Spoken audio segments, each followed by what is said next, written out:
On this channel, I'm not going to get too much into literature. I don't want to seem in any way like I'm promoting, and I really just want to speak from the heart, from a place of my own experience, to again make you maybe feel less alone or less confused or seen or heard, or some sort of relief or hope. So at the beginning of my journey, I went to a few meetings and eventually found the courage. It was like asking someone out on a date or asking someone to go to the Debs with you, which is prom. And I asked someone to be my sponsor and they said yes, which meant that they would commit to helping me come through the 12-step program. And a lot of the things I was hearing in these meetings, I'd heard before in different ways from different retreats and podcasts and different materials. But I'd never really felt like I had tools or action to take with them for long results. So that started to happen with my sponsor, and we've been going through the 12 steps. And when it came to thinking about this idea of a higher power or God, a lot of people struggle with that, you know. Some people might feel like science is their background, or that God isn't real. And sometimes we have these wounds from things that have happened with the churches and things like that because of the people involved. So some people find it hard and hurtful to try and imagine in a higher power. For me personally, I always felt from a young age I had some sort of faith in something, and that was really just from a sense of humility. I always felt like there was something out there beyond my comprehension that brought us here. What makes the sun rise?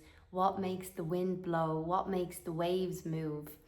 What makes the world spin? And when you zoom out and try imagine about the galaxies, like, it takes you out of yourself for a moment to realize how vast everything is. And for me, that was really comforting always, to be able to pray or send wishes or talk to some sort of universe out there, or some sort of force that was bigger than me. But even though I had that faith and I felt like I had that connection and I had that practice, I still really struggled after that to let go. So step one is all about admitting that we are powerless. And we don't believe we're powerless. We don't think we're powerless. We believe we can do whatever we want. We think that we can control what happens if we prepare, if we think about it enough, if we rehearse it enough. I was brilliant at that. I still am. Rehearsing, ruminating, reflecting, projecting, imagining. I'll just practice it all in my head and then it will go this way, or I'll think about it all night long and it will change the outcome. And we get stuck into these traps and cycles of believing that we can think something into existence, or think something into not happening, or prepare and know what we'll do, almost like if a plane crashes. So for me, admitting that I was powerless was difficult because I believed there was something beyond me, but I also felt so tightly gripped, so tightly gripped, and still I am sometimes, onto this idea that I can control people, places, things, situations.